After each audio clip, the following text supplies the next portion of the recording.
Ever felt like you're in a battle zone with bullets flying over you, planes flying over there, and bombs landing all around you, and you're feeling like kind of stuck? You know what I'm gonna do? And the sounds and the voices are deafening because you're hearing the cries of each other. You're seeing soldiers around you falling left and right, center, and every step forward is a more arduous step. Every single step forward, you feel like you just want to run backwards, and you're feeling that there's no more hope at all. What are you gonna do in such a situation?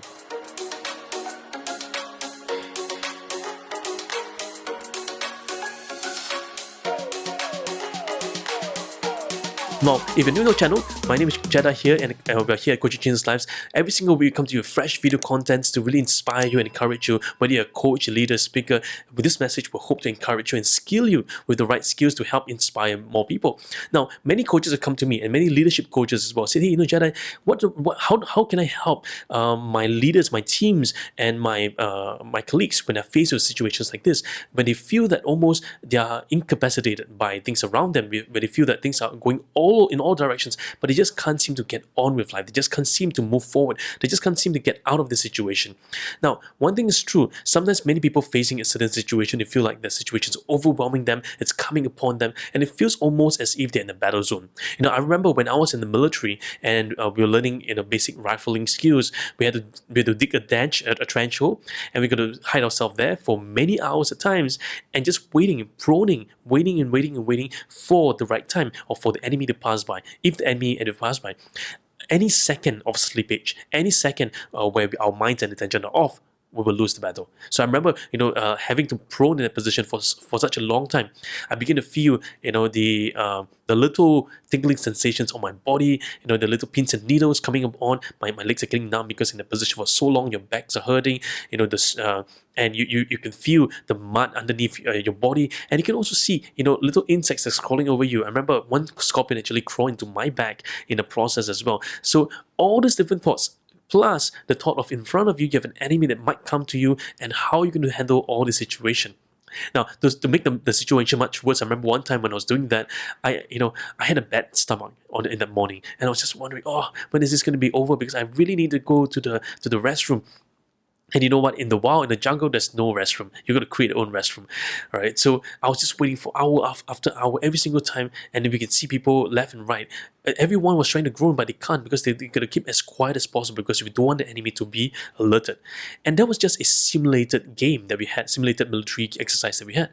And it made us feel so overwhelmed already. Can you imagine what are soldiers really facing in the real war situations? I love to read about war history and war stories because I really truly commend the war heroes and the heroes who actually lead the battlefront, the heroes who actually overcome all odds and all obstacles. And those are really powerful. In the coming videos, I'm going to share with you some heroes that I admire, and also share with you some war strategies that really worked and that you can apply in your coaching practice, in your conversational skills, and in your leadership as well. Now, today I'm going to talk about this one word. This word is called Dunkirk. Dunkirk. And this is going to be a really powerful word because many people have asked me, how do I pivot out of this? When you face in the battlefront forward, there's so many different pathways you can take. You can go this, or sometimes in a singular pathway. When is the right time for you to pivot out of that pathway to do something else? When is the right time for the leader to recognize that it's time for them to pivot forward, pivot to another different direction? When is the right time for the coach to realize it's time to pivot the client forward? And when is the right time? And how do we know that it's the right time for the client to pivot? Now, the truth is this, it's not about trying to force a pivot on the client. It's not about trying to force something on the client. Pivoting, it's an outcome. It's a process of co-creative conversation that happens. Now, we don't try to force pivot because we think that the client needs pivot. As much as a war leader, as a commander of an artillery battalion or an army battalion, it's not about saying that, okay, it's time to pivot. It's about analyzing what's happening in the situation, knowing what's happening all around us, and then making a conscious choice to do that. So we're going to talk about this word called Dunkirk. What does it really mean? Now let me read to you what it really means. Now Dunkirk, it's this process of, it was first talking about the scene in France of an evacuation of the Allied forces in 1940, right? And today what it really means is this. It means a retreat to avoid total defeat, a crisis situation that requires a desperate last effort to forestall certain failure. That's from Merriam-Webster Dictionary. Now, so a retreat to avoid total defeat, a crisis situation requires a desperate last effort to forestall certain failure. So really interesting. So this notion of Dunkirk, it's really about knowing that when is the right time to retreat, knowing when is the right time to scale backwards, knowing when's the right time to move backwards. Too often, many times clients, teams, leaders want to push, go forward all the time. Organizations want to go forward all the time. But you see, the more they try to go forward, little do they know that it's not about going forward all the time. Sometimes it's about going backwards, taking a step back. So one of these videos I'm going to talk about the notion of Airbnb. When the crisis hit, Airbnb suffered a mega loss. 80% of the revenue was wiped out because they rest on a lot of tourism, a lot of rentals, but because of the COVID situation, now they have a drop in income. And a lot of the experiences that they used to have where they have little tours around is no longer there. So they have pivoted and now they say, hey, let's take a step back. Let's retreat for a while. Let's consolidate the ideas. Guys, let's hear the ideas from ground. So they begin to get feedback. And the leader said this, right? I get the best ideas not from just from me, not from the team itself, but from the people, the consumers, giving them ideas and thoughts about how to make things better. And to me, I always ask organizations that when was the last time you have sought for advice, sought for ideas, sought for recommendations from your own customer? When was the last time you heard your customer? You hear the voice of your customer, right? Too often, many organizations who are successful, they don't hear the voice of the customer. They just hear the voice of themselves and they just go forward in what they believe. Well, there are good to that, but there are also negatives to that because sometimes if you don't consolidate, if you don't take a step back, you never know if you're moving the step forward is really helping the clients or is not really helping them at all. So this notion of being okay to retreat, to really strategize, to reconsolidate, it's going to be helpful. Great leaders and great commanders know when is the right time to call for retreat. Now, calling for retreat is not a bad thing. Many people feel that if I retreat now, if I take a step now, if I take a break now, it means that I'm defeated. No, you're defeated when you say you're defeated. The moment you say I'm defeated in the battleground, that's the day you're defeated at all. What is important is this: it's okay to retreat.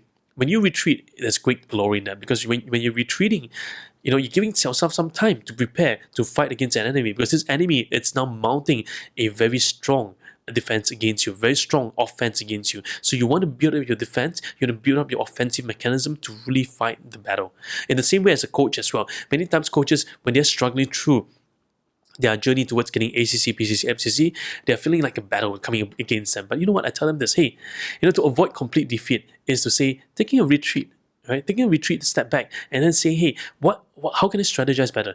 Maybe sometimes all we need is just taking an hour's break, just going for massage, taking an hour's break, just going for a movie. Because sometimes in the hustle and bustle of things, we tend to get so overwhelmed by everything that's happening around us, never giving ourselves some time to recharge. All of us are human beings, and sometimes we need a chance to recharge and we need some time to really fuel in new ideas, new concepts to really help us grow. And that's going to be so important in the process as well.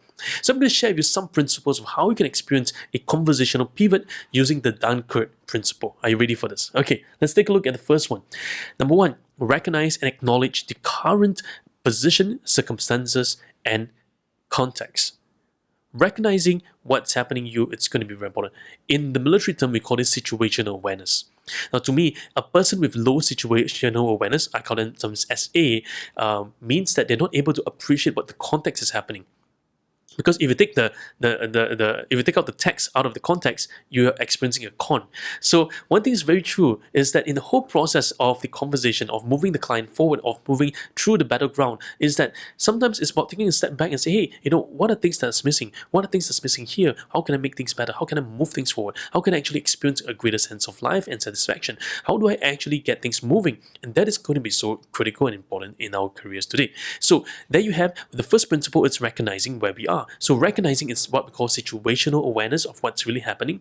So situational awareness means that you're aware of what's happening to your men, right? Knowing what's the situation in every single person, knowing the situation of the enemy at the front, knowing what's happening around you, knowing the geopolitical landscape, knowing the economic landscape. So whatever situations your clients are facing, first is to help them recognize the context they're in.